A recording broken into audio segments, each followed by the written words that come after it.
Welcome to Three Questions With, a podcast by the Latino News Network, produced in collaboration with CAN TV. LNN is dedicated to best serving Hispanic Latinos with local multimedia news and information websites in the Northeast and the Midwest that includes Illinois Latino News, a statewide community-focused initiative. Three Questions With is a public affairs program elevating the voices and visibility of matters most important to the Hispanic Latino community by speaking with community and industry thought leaders on the social determinants of health and democracy. I'm Hugo, publisher of LNN and your host. An expected bump in violent crime this summer has Chicago officials and community leaders rolling out strategies focused on public safety. Recently, Mayor Brandon Johnson announced a $2.5 million investment to support violence prevention and youth outreach across Chicago by funding the work of more than 250 grassroots organizations on the South and West sides.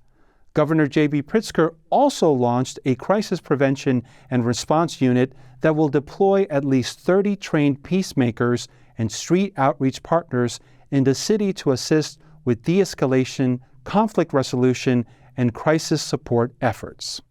Still, there's skepticism that familiar initiatives of making police officers more visible and engaging with the community work at keeping the peace. Our guest today agrees public safety is the biggest issue facing Chicago, including Bridgeport, Amoore Square, Canaryville, and Chinatown, the 11th ward she represents. Alderwoman Nicole Lee believes police must have the resources that they need to do their jobs, but also insists on accountability in addressing public needs. Alderman Lee, welcome to the program. Thanks so much, Hugo. So, you made history when you were appointed Alderwoman in March of 2022 as the first Asian American woman and the first Chinese American to serve on the City Council. And back in April, you were elected to a first full term representing the city's first Asian majority ward. Congratulations. Thank you so much. During the campaign, you highlighted that you attended every Chicago Alternative Policing Strategy, better known as CAPS meeting, to explore how your constituents could contribute to police efforts. Let's start the conversation there. Tell us about your efforts to improve public safety by building bridges between police and the people that they serve. Yeah, thanks for the question. I really think it's so important for the community to be engaged in the process. If I've learned anything over the course of this last year plus being on this job, is the importance of community engagement and having residents play an active role in public safety. One of the first things that happened when I was appointed, the day of my appointment, I think early in the morning, there was shots fired on a street that typically doesn't see a lot of action. It was caught on video on someone's Ring camera, and the residents really wanted, they were really shaken by this, and they called me and they wanted a meeting with the police commander. So of course, I organized this meeting, and the police commander, the first things that they do at these meetings is they go over some stats. So they pulled calls for service. Now there were probably, standing room only in this little field house, 30 people in the room. And the police commander said, how many calls for service do you think we got for this incident? There were guesses all around. Two calls for service. I don't think people realize how much calls for service drive resources. Because if you think about this as a heat map sort of situation, if one person is calling, it's a little bit of a blip. If those 30 people called that were standing in the room that showed up to this meeting would have also called, there may have been more attention paid to it. We're in a situation where we have a scarcity of resources when it comes to policing. We're understaffed at the moment. And the police department is forced to prioritize where they send the resources. So if you heard shots fired and nobody's bleeding or was shot themselves, and only one person has called about it, one or two people have called, it's probably going to take a while for someone to get over there. So that's the cautionary tale I give a lot to residents, and how important it is for us to be involved. You can't just have the one nosy neighbor who, from a public safety perspective, is very important because there's always eyes on the street. We need everybody to be calling these things in and communicating with each other. So attending these CAPS meetings and hearing about what the concerns are on a beat by beat basis, hearing what the stats are and the types of crimes that are being committed, if they're going up, if they're going down, if there's something that we need to pay special attention to. It really allows for us to be connected to what's happening and then be talking to residents about how we can address some of those things. Now, that was an alarming example you gave about 3 calls. Why do you think there's a lack of engagement when it comes to those types of calls and reaching out to the police department? I think it varies by community. I mean, I could say in this case, I think a lot of people just think someone else is going to call about it. Someone else is doing it. Or people are afraid to pick up the phone and dial 911 because they might, be afraid to leave their name. I mean, and I remind everybody, you can leave anonymous reports all the time. You don't have to give your name. But it is so important that crimes get reported. I've also heard, well, the police are so busy, I don't want to bother them with this. And I was like, that's the opposite of what we need, in fact. Don't worry about bothering the police. The police and the operators will make the determination as to whether or not resources are deployed immediately or a little bit later. But we need the data. The data is what drives the resources. And in other cases, in the Asian community, as an example, obviously, I'm very interested in this for the first Asian majority ward. And as I was out campaigning and getting to know people in the ward, a lot of what I heard and I observed and I've known just being part of the community is that there's a general fear of government or feeling like it's not there for them, or that they don't want to cause ripples or waves. I don't want to do that because I don't want to draw attention to myself, or I may be afraid of retribution from whoever it was that robbed me because they did it right in front of my house. So I think there's a lot of varying reasons why people choose not to engage, but I think we have to continue to.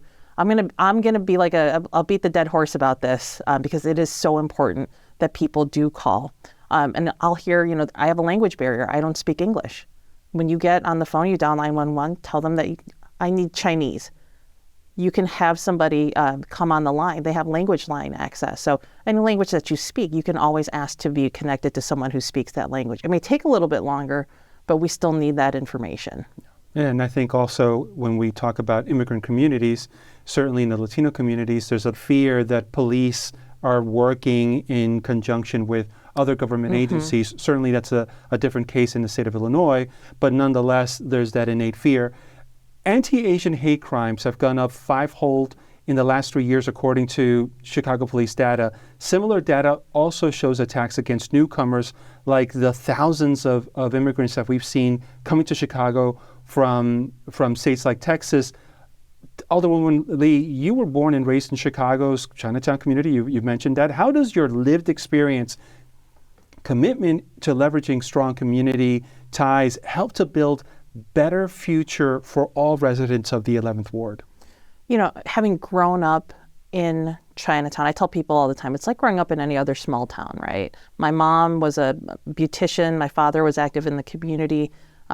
It was hard for me to get in trouble when I was a kid because I had so many aunties and uncles sort of looking out for me. And I think that is part of the reason we've seen growth in our Chinatown. We're the only Chinatown in the United States that is still continuing to grow. And I think that's a testament to the services and the organizations and infrastructure that exist to support new immigrants. As far as my lived experience and how that connects to the increase in anti-Asian hate and really sort of anti-immigrant sentiment, I believe that having lived through that and really knowing my own story, my family's story of how we came to this country and the struggles that my forefathers and foremothers went through, it makes me much more sympathetic, empathetic to the plight of those who have struggled to leave their countries, like we were just talking about, to find better opportunities here. And the migrants and asylum seekers that are here today, they literally walked from South and Central America to the border, and then they took a big risk, but wherever they were coming from was so much worse. They fled to get better circumstances for their families, and they want to work. And I think for us, we have to remember, for my community, the Asian American community, when all of this was starting to roll a little bit more, I said, let this be a reminder to us. Let us not forget how we got here as well, and like the folks that helped us, whether or not you saw it or not, there was help for you along the way. And that's important because there's when in this country, when we talk about immigration, it's overwhelmingly a conversation about what's happening in the southern border. Mm-hmm. It's usually focused on Mexico and Latin American countries, but certainly this is a country built on immigrants, and not just Latin American immigrants, certainly from the Asian community as well. I want to move on to our second question, the importance of civic engagement and increasing access to government. Participation and inclusion is key to success, isn't it? It absolutely is, 100%. When I would run across, and I do on a fairly regular basis, talking to people who have never engaged in the process before. It crosses racial lines. I had a 61-year-old white guy walk into my campaign office, and he said, "Oh my God, you're here. I've come in like 10 times looking for you, and now you're here. I'm 61 years old. I've never voted before in my life. I want you to register me to vote because I'd like to vote for you." And that was an amazing feeling. Then I discovered people in my own family. I'll tell one on myself, I discovered people in my own family who have been citizens for, 40, 50 years who have never participated by registering to vote and actually casting a vote. They didn't have a reason to believe, because I think all too often people don't see themselves in government, like it's not there for them for whatever reasons. And it's hard to when you don't see people that reflect yourself. And I think being able to be the representative, giving people, frankly, some hope that this can actually be done. I didn't believe that it could be done in my lifetime. I hadn't the fact that I'm sitting here is still kind of mind blowing to me. It was not something that I was looking to do, yet here I am, and I'm really proud to be the representative for our community, not just for the 11th Ward, but the Asian American community across the city of Chicago. The fact that, for the year that I was appointed, I was the only one, and now we have two, which is amazing. We are the fastest growing group in the city, in Illinois, and frankly, across the U.S. So, I think it's incumbent upon us to be engaged and to speak for ourselves, because if we don't have a voice, this is the other thing I learned in politics, right? If you're not at the table, you're on the menu. And, when it comes to where resources are spent or how they're allocated, we need a voice that's representative of our community to be looking out for our interests too. Yeah, look, a lot of attention is given to the Black and Latino community because of the sheer numbers, and certainly that merits it. But as you said, the fastest growing ethnic and community are Asian Americans. Happy to see that finally there's an Asian American majority ward. But it took a long time to happen. It's about time, is my belief. What are your thoughts about finally having an Asian American majority ward, and what do you forecast, hope? As you said, you need to see representation in your elected officials. What is your focus, your hope for the next 10 years? Based on the numbers, the 11th Ward actually had the highest percentage increase in voters 55 and over. We have a lot of Asian seniors in the ward that had never engaged before. So, I want to make sure that we're continuing to build citizenship, if you will, as a strength within our community, that people are engaged, that they come to meetings, that they listen to what's going on, that they actually, if they have an issue, that they're reaching out to my office. Because I think when people start to see the value that these positions give back and then serve the community, the more engaged they're going to be. I think people have been leaving a lot of money on the table, if you will, by not engaging with the system a little bit more. So for me, my hope is that we continue to build citizenship in terms of registering people to vote, making sure that we're turning out for elections, and not just the ones where we have people that look like us, because it is just as important for us to have a voice in, we've got elections coming up for state representatives, congresspeople, a new school district to map pretty soon here. So there are a lot of things that will have an impact on our community that, frankly, we need to have a say in. And the ability to have the first Asian majority ward means that our voice is more influential. The school district map process that's going on, and I'm really glad that the state legislatures pushed this off to give us a little bit more time. there's not a real way, realistically, to draw a map that has any sort of Asian majority. And what I've been a proponent of is making sure that we have where we can, most likely in our district, a plurality so that we have the strongest voice possible for our community to influence who will ultimately be elected. Yeah, absolutely. Civic engagement, you have to be in it to win it. Yeah, absolutely. To your point. You're listening to Three Questions with Alderman Nicole Lee of the 11th Ward. When we come back, Alderman Lee is going to get personal with us. We'll learn more about what inspires the work that she does based on being a fourth-generation Chicagoan. An estimated 50 to 60% of urban youth are exposed to neighborhood violence. Why is this happening, and what can we do about it? Join me this week on Change Agents as we discuss violence in Chicago and meet my remarkable guests who are working to empower our youth. Tune in this Thursday at 7:30 p.m. on CanTV 19, stream us on cantv.org, or watch on the CanTV Plus app.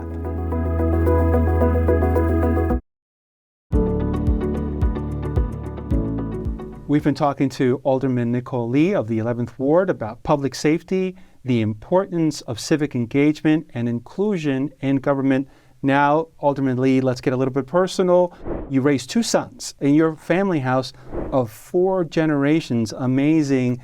As an established leader in the Chinese American and Asian American communities, through your volunteerism and involvement in a number of local organizations, tell us how your upbringing influenced and shapes the work that you're doing today.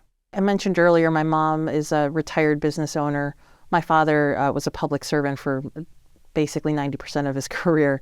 And he was also very involved in the community. So I had really great role models for what it was to give back. It was just very natural. It was modeled for me on a daily basis. My father started an organization out of his love for basketball, the Chicago Dragons Athletic Association, which just celebrated 50 years of bringing people together. There were a lot of kids who had parents who were always working. They worked odd hours with restaurants and everything like that. And my father became sort of surrogate father to a lot of young people in the community. I mean, I can remember people needing to go to the doctor. He would take them. If they, he took one guy to get his first pair of glasses because he couldn't see how he was shooting the basketball.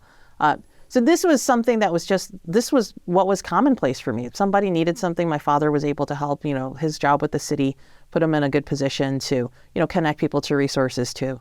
I tell this story a lot. When I was a kid, I didn't have a really great appreciation for my dad doing this really annoying thing when I was a 16-year-old, driving around the neighborhood, taking the long way home when all I wanted to do was to get home and watch 90210.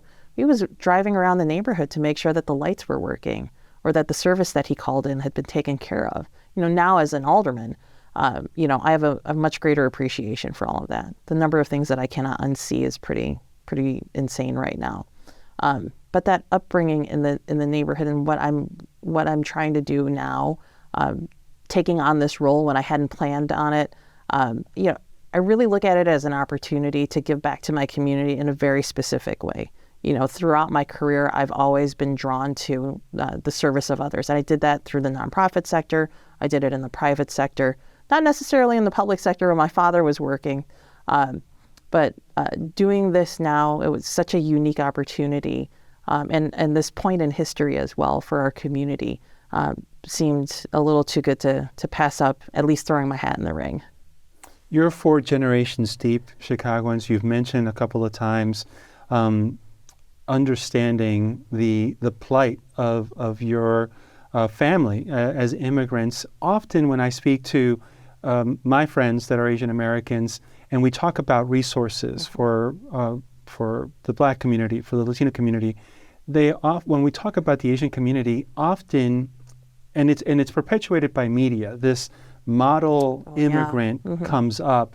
Certainly in the immigrant community, and apart from the immigrant community, including Asian Americans, there's a need for resources. Can you share a little bit from your lived experience of this stereotype in regards to being the model immigrant and oftentimes being categorized as not needing the same resources that other communities of color, like beginning with Black and Brown, need? Yeah.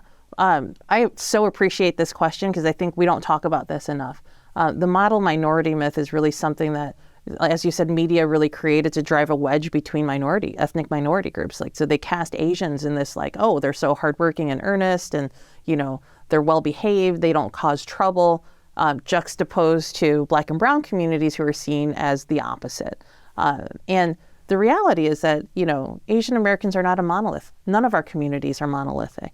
And the need varies depending on what generation you are, from what country you came, if you were fleeing as a refugee or if you came here just to seek better opportunities. My own personal experience, I can tell you, starting in the 4th grade is when I started to see this. I was at a magnet elementary school. I happened to turn in an assignment like really sloppy. I thought I was going to get into a lot of trouble for this. The teacher looked at it and she saw my name on it. She's like, well, this can't be hers. And like, she gave me a pass on it. And then another time I was in high school, and there's a program called Inroads. And you may be familiar with Inroads. I sounded like an amazing program. There was like internships for high school students, and I walked up to the information table to apply, and they said, "Are you African American or Latino?" I said, "No, I'm Asian." "I'm sorry, this program is not for you. It's only for minorities." And I'm like, I am one.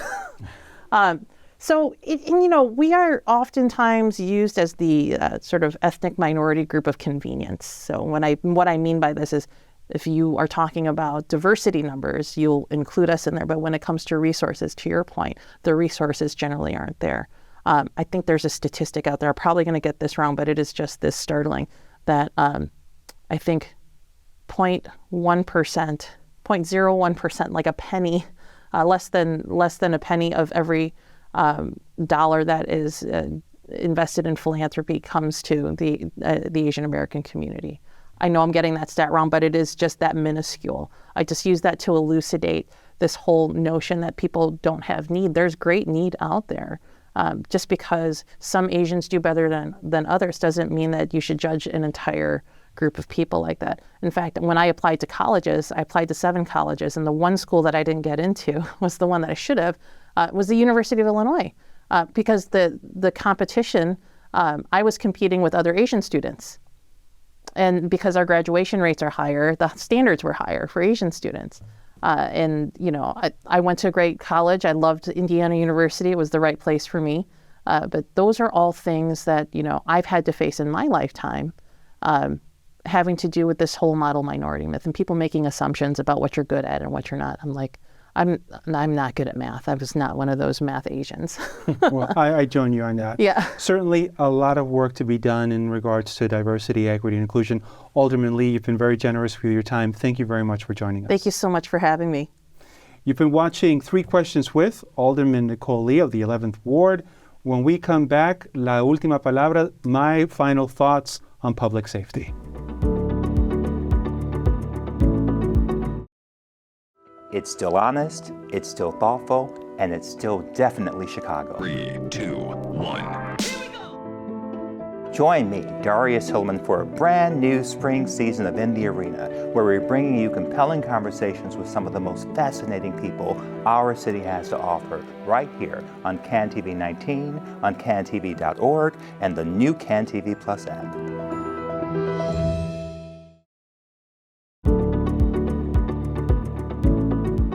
And now, La Última Palabra on public safety. Violence often surges during the summer months, so familiar initiatives making police officers more visible and outreach to community groups are being enacted. That's all well and good, but not enough. In order to improve public safety, we must deal with the root causes of crime and violence. Neighborhoods with high concentrations of poverty and unemployment, many with high Black and Latino populations, also experience higher violent crime rates. Former Chicago Mayor Lori Lightfoot's long-term initiatives in her Our City, Our Safety plan involved efforts to target those at highest risk of involvement with violence for workforce development programs and remove barriers to employment for those with criminal records. We cannot ignore the socioeconomic factors which equate to a lack of basic resources leading to poor education, inadequate parenting skills, and lack of family values, creating other problems. It's a vicious cycle which feeds into mental disorders and antisocial behavior. We must provide outlets to enable more individuals to break the cycle of poverty, investment in mentorship and training programs to hone skills and talent that nurture social interaction and self-worth. To meet the diverse needs of its residents, Chicago must ensure a comprehensive and inclusive approach to law enforcement, justice that promotes fair policing and prosecution practices, strengthen the relationship between law enforcement and community members, reduce reliance on incarceration, and provides legitimate opportunities for individuals to pursue education and attain employment and housing. Following the killing of George Floyd in 2020 and the outrage that poured into the streets, many thought leaders worked collaboratively to realize a more racially just system of public safety. What happened to those ideas? One report, The Future of Public Safety, asked for our country to embark on a new course where communities of color feel equally protected, respected, and cared for. It called for local governments, community members, law enforcement leaders, businesses, philanthropic institutions, activists to work together in reimagining public safety. We need a cultural shift in policing, away from thinking of officers as warriors and instead as guardians who are there to protect the communities they serve. And that does it for this edition of Three Questions With, a collaboration with Illinois Latino News and CAN TV. I invite you to look us up on our websites and chat with us via social media. Tell us what you think about the topics we talked about today, and please send me suggestions about what you think we should talk about in the future. Because at the Latino News Network, you're more than just our audience, you are our contributors. Amugo Balta, thank you all for listening.